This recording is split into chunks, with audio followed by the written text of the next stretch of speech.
It's okay. It was just a bad dream.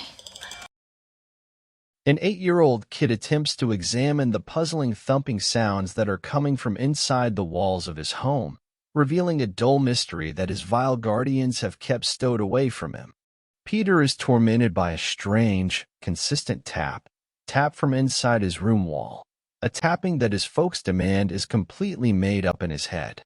As Peter's trepidation escalates, he accepts that his folks could be concealing a horrible, hazardous mystery and questions their trust.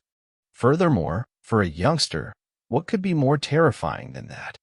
Peter, a removed kid continually singled out at school, has nobody to go to for comfort, not even at home.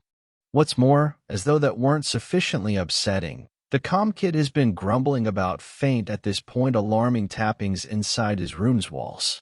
In any case, kids his age have a famously clear creative mind.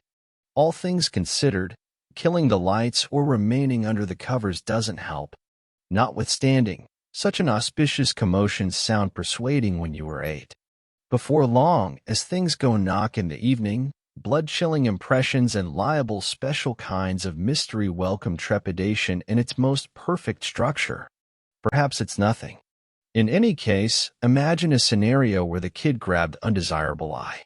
Are mom and father telling Peter every bit of relevant information? This is getting ridiculous.